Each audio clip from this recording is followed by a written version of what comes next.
It's Connor versus Connor tonight. McDavid clearly a generational player. Bedard hasn't lived up to the generational player billing just yet. Bruce, you coached one in the early part of his career in Alexander Ovechkin and the Caps. What did a player like Ovechkin or a McDavid have that Bedard hasn't shown yet? Well, to be quite frank, he hasn't shown me enough fight back.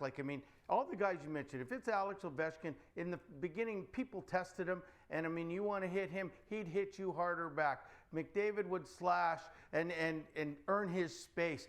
When I watch Connor Bedard, he accepts guys beating on him. He accepts guys being physical on him, and he doesn't fight back enough for me. And I would like to see him earn his space right now.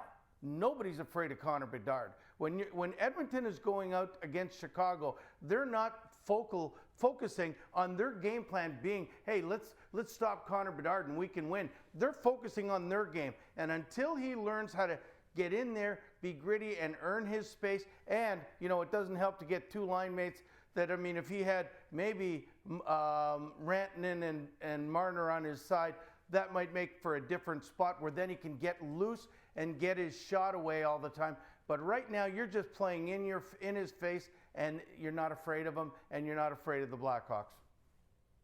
Yeah, and from a box office standpoint or a hype standpoint, I would separate Connor Bedard from McDavid, from Ovechkin, from Sid, in the fact that those guys arrived and they immediately proved they were superstars. Like, they were going to meet the hype. And quite frankly, that question has to be asked with Connor Bedard. He's not a superstar right now, and will he become a superstar? He's a very young player, clearly, and he's on an awful team. That doesn't help. Chicago's awful. But Washington wasn't great when Ovi arrived. Edmonton wasn't great when McDavid arrived. Pittsburgh wasn't great when Sid arrived. They had better players around them, and especially young studs that could grow with them that certainly helped them get there eventually. But we're into year 2 of Connor Bedard, and what now has to be asked is, will he be generational? Will he be a superstar? I think it's a legitimate question considering what he's shown early in his career, and I think he's got to help himself. Chicago's got to help himself. But, man, the league and all the fans were waiting for it, and through a year and a half into his career, we just haven't seen it yet. Bedard was left off Canada's Four Nations face-off team. The Olympics are next year. Bruce, do you think he'll work his way onto that roster? To me, he'd have to improve an awful lot. Because who's he going to beat out? They don't even have Scheifele on that roster right now for the Four Nations. They don't have a lot of really good players.